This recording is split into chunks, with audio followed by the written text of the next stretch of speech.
What up mga solid subscribers, no? So okay guys, ang papanood natin video guys is about this one, no?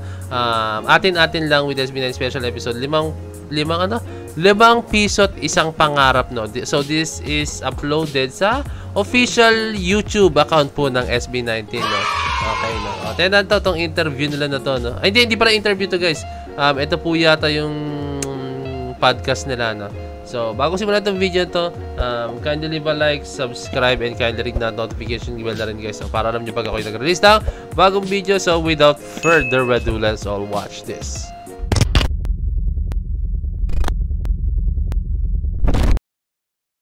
Let's go.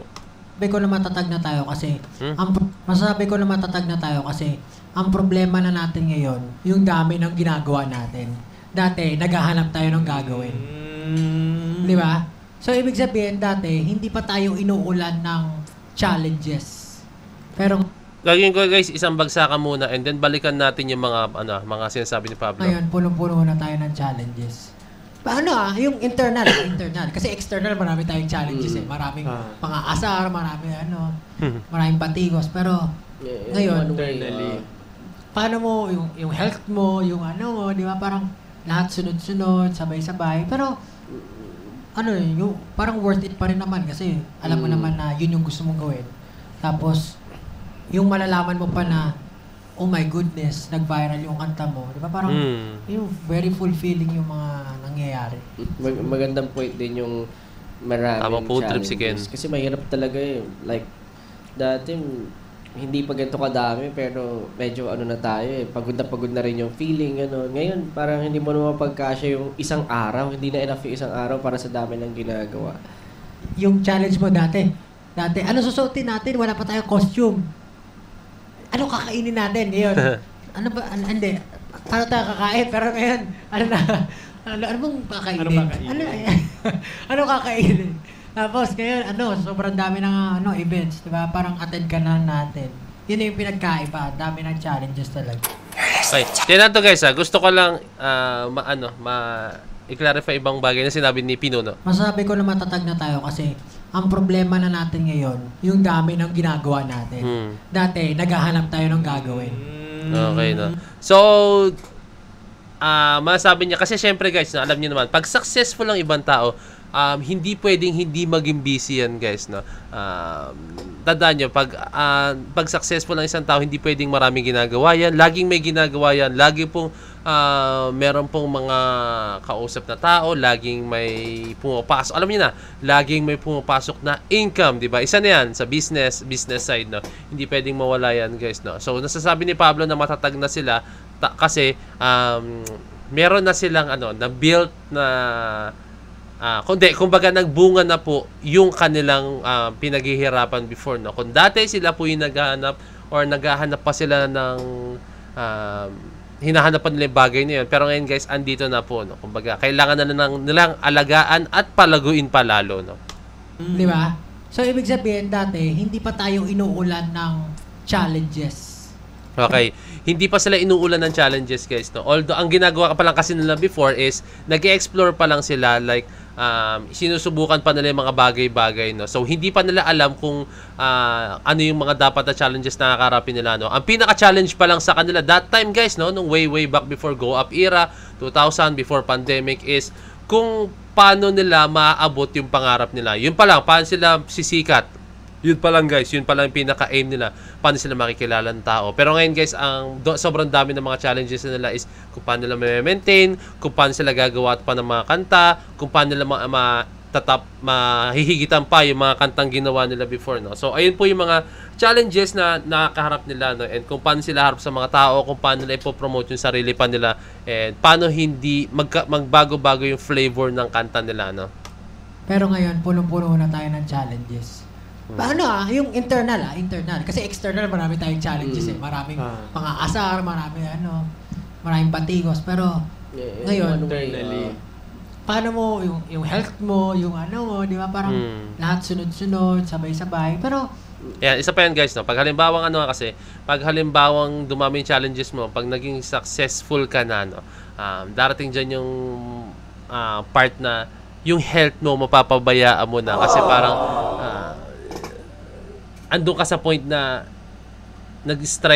you're striving for more pa guys eh. Andun ka sa point na yun, no? Like hindi mo naisip kailangan kong gawin to kasi kung hindi ganito ang mangyayari, no?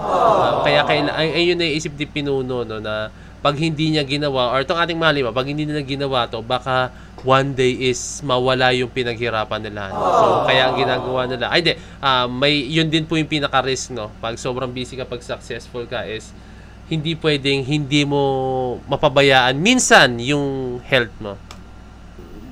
Yung parang worth it pa rin naman kasi alam mo naman na yun yung gusto mong gawin. Tapos, yung malalaman mo pa na, oh my goodness, nag-viral yung kanta mo. Di ba? Parang, yung very fulfilling yung mga nangyayari. Yan, di ba? Isa sa maganda kasi dyan, guys, pag halimbawa nag-viral, like, kunyari, paghihirap mo, lahat ng kunyari, yun, lalo na, paano ba?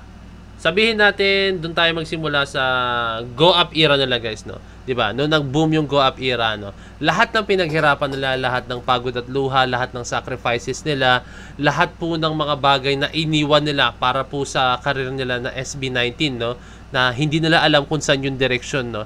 Lahat po 'yun napalitan po ng ng liwanag, no? Napalitan po ng liwanag, no? Napalitan po ng opportunity, no? Kumbaga sabi nila, ay salamat, ito na guys, nawala yung lahat ng pagod natin, yung lungkot natin, no? Ito na pala, talagang hard work pays off talaga, no? Kailangan mo lang maging consistent talaga, no? And, ayun, since tulad na sinabi ni Pinuno, no? Makakalimutan mo yung lahat ng nararamdaman mong negative pag halimbawa yung isang bagay na ginagawa mo is nag-success po talaga, no? Magandang point din yung maraming challenges kasi mahirap talaga eh. Like dati, hindi pa ganito kadami, pero medyo na tayo eh. Pagod na rin yung feeling, Ngayon, parang hindi mo naman pagkasya yung isang araw. Hindi na enough yung isang araw para sa dami ng ginagawa. Yeah, kasi tandaan nyo guys, na hindi naman robot ang SB19. Mga tao din po sila guys. Mga tao din po sila, no? Hindi sila pwedeng like, araw-araw, may gigs. Araw-araw is, parang ganito, no? Sa umaga, pagkagising nila is kain, tapos punta sa studio, and then practice, tapos after nun is mga guestings, and then ganto, parang ganun, no? Like wala na silang time sa sarili nila, no? Hindi pwedeng ganun, guys. Lagi nyo tatandaan, kailangan meron po silang enough na rest, no? Like kunyari, meron silang sa isang linggo, meron silang isang araw na pahinga, no? Parang ganun. Hindi pwedeng ma-maximize yung oras nila, no? Oo, sige, kailangan nila yon para maging consistent, pero hindi pwede guys na na tulad ng babalik tayo dun sa kanina, no, na masacrifice yung health nila, no? Kasi pag na-sacrifice yung health nila guys, mas lalo pong masihirap lalo guys, no? Lalo na if ever man lang, kunyari lang naman guys, no? Kunyari isa sa kanila is ma-confine, like kunyari nag-collapse yung katawan sa sobrang pagod, and over fatigue talaga is mas lalong sila, like magkakaroon po diyan ng mas lalong mahihirapan sila, no? Kaya mas okay na may pahinga po talaga sila, no? Hindi nga nila mapagkasya na yung schedule nila, no? Kaya wag niyong asahan guys na kunyari pag nag-PM kayo sa SB19, like papasked kayo ng gig, like tapos sasabihin nyo na, ba't hindi sila nag-go dito? Ininibitahan nga namin sila, tapos hindi naman sila pwede. Ano ba naman yan, no? Guys, isa sa factor dyan, guys, sobrang sikat po ng SB19, napakarami pong kumukuha sa kanila, no? And idagdag mo pa, guys, yun nga, solid sinabi ni Josh, hindi sila pwedeng all the time hindi nila mapagkasya yung skid nila sa isang araw, no? So, yon kailangan nila ng manpower, no? Which is kaya nga meron tayong 1Z Entertainment, no? So hindi nila kayang i-handle yan ng silang 5 lang, no? Kailangan nila, may mga tao na nakafocus dyan. Like sila, ang gagawin lang nila is hindi ko sinasabing lang na madali lang gagawin nila, no? Sila, ang gagawin nila, ang task nila is gumawa ng kanta, sila yung mag-provide na as mukha talaga ng SB19, and sila naman talaga gumagawa ng kanta nila guys. Sila rin yung halos gumagawa ng choreography, although nandiyan si Sir J, no? Pero syempre hands-on pa rin sila sa choreography nila, no? Like pag may suggestion sila, ginagawa nila, no? And then sa lahat, alam niyo na SB19, and then yung sa 1C Entertainment, sila na bahala sa scheduling, sa marketing side, sa mga legal matters, no? Sila na bahala ron. Yung challenge mo dati, ano susuotin natin? Wala pa tayong costume. Ngayon, dami na suot. Ano kakainin natin ngayon? Ano ba? Hindi. paano tayo kakain? Pero ngayon, ano bang kakainin? Ano kakainin? Tapos ngayon, sobrang dami ng events, di ba? Parang attend ka na natin. Yun yung pinagkaiba. Dami ng challenges talaga. Yeah. So, ayan guys. Nalaman nyo na yung mga bagay na akala natin is alam na natin, which is hindi pa pala, no? Kaya masarap manood ng mga ganyan guys, mga podcast, talagang maliliwanagan ka, no? Talagang buong story talaga, no? Maano mo, no? Kasi pag halimbawa mga short, mga interview, no? Like kunyari sa mga anchors or mga interviewer, mga DJ sa radyo, no?